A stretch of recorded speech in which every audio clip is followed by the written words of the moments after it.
Hello! In this video, we're going to talk about Venn diagrams and how they relate to set notation. So, you should think back to your set notation. If you're not familiar with it, you should take some time, go back, look at some videos, and refamiliarize yourself with it.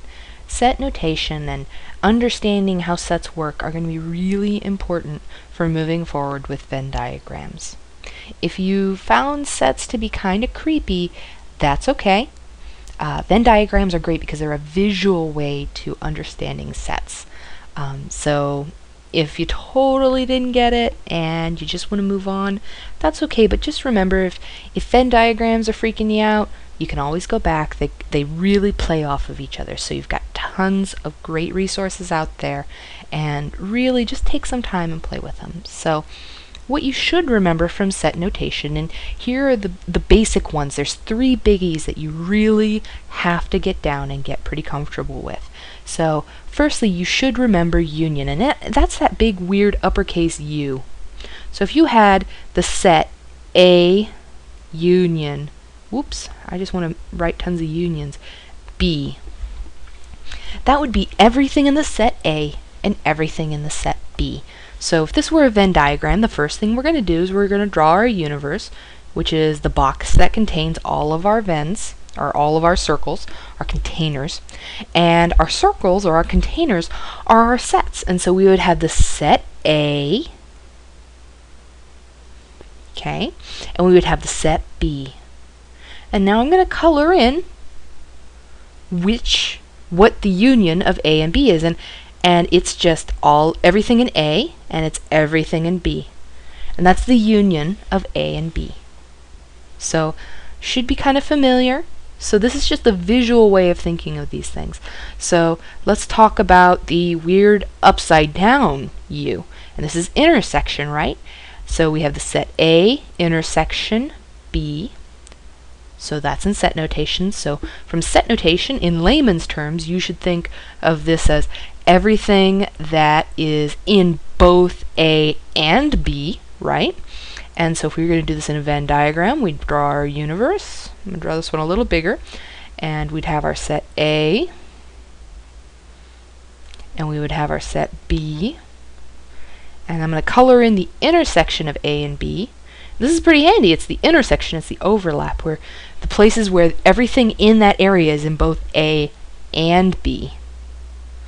And then finally, we have the complement. And there are several ways to write this. So your instructor may do it differently. So you could have A complement, or you could write it A complement. It's up to your instructor. There's probably other ways. So whatever they have decided that the notation is, that's what you should use. But if you're going to do it in a Venn diagram, it's very easy because there's really only one way to show it in a Venn diagram. So here's our universe again. And so we have A, and we have B. These are looking pretty familiar, right? We're doing them over and over again. And I want the complement of A. So I'm going to color everything that is not in A.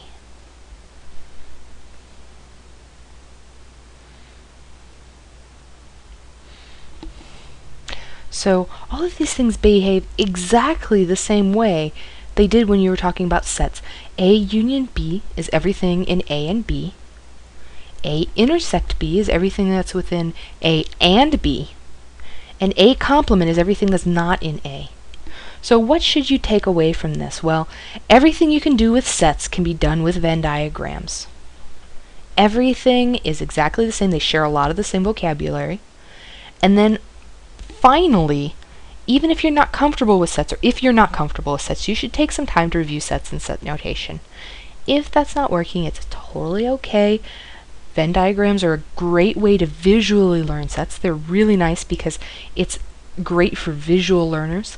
So play around with them. I know you're going to do great. And what you might be saying right now is, big deal, Anna. I totally have sets down and I don't see why this is important. Well, the reason this is a big deal and the reason this is important is coming up. But here's a hint. The instructors are going to give you Venn diagrams with bits missing, and you're going to have to use what you know of sets and Venn diagrams to solve the missing bits. Wait, that's not really a hint, is it? That's kind of the whole thing. Well, you're also going to be using these to solve word problems, and you're going to be using these a lot, and they're going to pop up over and over again in Venn diagrams. You're going to see them on your midterms, on your exams, and on your final. So play around with them. I know you can get them. They can be a little bit weird.